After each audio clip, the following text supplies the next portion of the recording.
Is there anything that you'd love to bring back to England or back to our culture that people that you've seen in poorer nations and who go through hardships that perhaps that we could learn from that in some way? I think one aspect of the culture would be an openness to faith. And that's double-sided because they're very open to anything. But an openness where God is not a swear word, where you're able to actually say to somebody without sort of, it's getting used to, would you like me to pray for you or pray with you? And people are very, very receptive. So I'd love to see that happen here. I mean, that would just be wonderful to take away the fear here, almost, that it's not politically correct, that, or you mustn't say that, and you've got to be so careful, in schools or, how you approach, the subject of God in somebody's life. And they're very open there, and that's wonderful, and that's really refreshing. That would be lovely to bring back.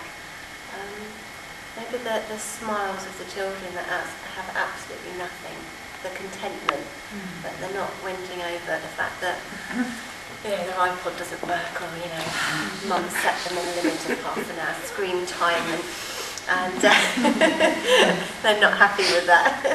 But their contentment maybe of the children, they haven't learned to. Is that through with the adults as well? Did you say? Or is it somewhere it's lost? Yeah, I think somewhere it's lost when they realise that their life is probably going to always be that, and the joy, the childhood joy, kind of evaporates when real life hits, and they've got to find a job that doesn't exist and provide for either siblings or their own family. That does evaporate. But there is overall, I think, I would say for the French church that we go to, very humbling when we go to the church. The totally different style of service. They are flat on their face, on their knees, crying out to God, praising God, and you think they've got nothing. They're too scared to go back to the township because of the xenophobic attacks that happened a few years ago. The xenophobic attacks that happened because they're not from South Africa. A lot of them got chased out of the townships. A lot of people were killed. They're refugees from Congo, Rwanda, Zimbabwe, and a lot of them were killed because they were supposedly taking jobs, from other people. So there was a lot of violence over that a few years ago. So that they're just total faith in God, total, and that's enormous when you've got absolutely nothing, isn't it? And when you're living in such dire circumstances, but their joy in their faith. And this particular group desire to tell everybody about how amazing God is and what He's done in their life. And wow, that's very humbling. You mentioned something about 3 churches meeting together for the first time in your last newsletter. How did that go? Was Geoff going to speak? Yes. We make an effort to go around, sort of the local churches in the house area where the child centre and the school, boys' school. And Geoff had he popped in to see the sort of Anglican vicar there, and came out saying what I agreed to, and he agreed to do the warm-up for this meet together.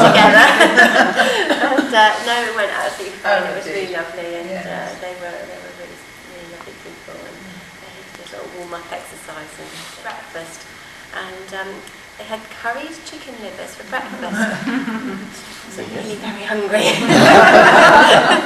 South African speciality, actually. So, It may not be an issue in Cape Town, but I believe further on, Johannesburg and so on, there's a lot of resentment amongst South Africans about the amount of other African labour that's coming into the country.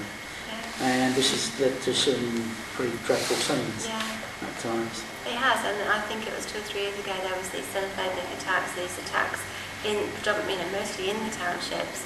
It was black on black, it was, indigenous, South African, blacks and coloureds, killing people that came from, other countries. And that's still under the surface. There's quite a bit of fear that will happen again after the World Cup, because there was huge expectation that the World Cup was going to bring millions and transform lives, and for the everyday person, it hasn't changed anything. So yeah, there is a little bit of concern that that might raise its head again. We sincerely hope we don't see it. But yeah, it is there. You know, the kids at the boys' school, they always say, well, you know, you need to get a Malawian because they work hard, or you get a Congolese guard because they know how to fight. You know, you've got the Cape colours, you have the blacks, and then you have the whites. So it's three sort of distinct groups, and that's very, very strange. So we're getting to grips with all of that and trying to, as much as we can, you know, sort of say to people, you know, we're all brothers.